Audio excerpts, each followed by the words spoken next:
of the things that always makes me proud is being able to be here for our patients and also for their relatives, and just being there and offering them support as and when they need it, and just trying to make their journey as easy as possible. There's a patient that springs to mind where we got the patient home as a team, and they were over the moon to just be home in the hub of the family.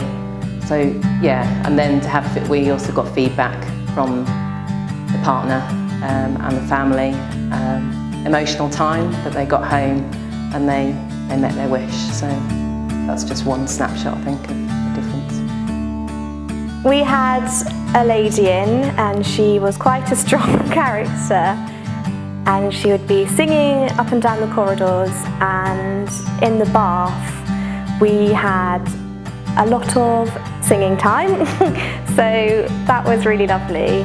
I think all healthcare professionals find joy in their patients and with their colleagues. But aside from that, I think for me some of the most fun times I've had have been when we've been supporting the fundraising team at their events. You feel like you're enjoying yourself, volunteering for a good cause and giving something back as well. I wanted to work at Rowcroft because in my previous job with the Trust, I'd always enjoyed working with people at end of life. I feel it's a real privilege. And then a member of my family was cared for at the hospice. They were cared at home and they came to the inpatient unit, and I just saw what a difference it made. I know it's a cliche, the good death, but the ripple effect of someone dying supported and a family being supported has that ripple effect going through the family after that person has passed. So I just feel that's why I want to work with end of life. It's just a real privilege. Working with and supporting people who are in my neighbourhood, which I think is really precious actually. I feel that's quite a gift actually. Local people making a local difference. Well, the support that I get around difficult times, I really kind of lean on my colleagues in those situations. So I work with a supportive team of people and really just talk through situations with my colleagues. That doesn't just mean nursing staff. We've got a great admin team who kind of share our care in a different way. And we often lean on those members as a source of support as well.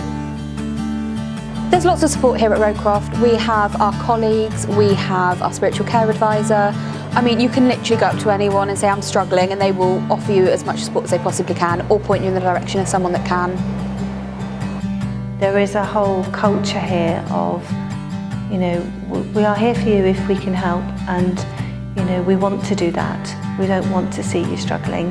They keep an eye on you, they support you. I've made some great friends coming here. It is a family that you are joining. I think to work in an organisation that is as open and transparent and as supportive and, dare I say, loving with one another, I think is just a great joy. Absolutely a joy, yeah. There are loads of things, unfortunately, that are sad, and that is just the climate we work in. That is something that you take to expect with palliative care, but there are so many positives as well.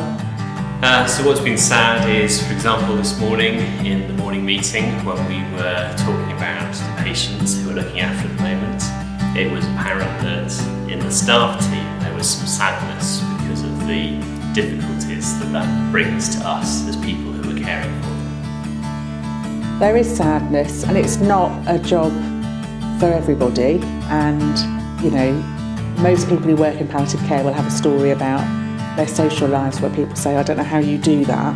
I don't know how you do that job, it must be so sad. But actually it's very much balanced with the teamwork, with the support, with the huge rewards that you get for being there. It's definitely worth it.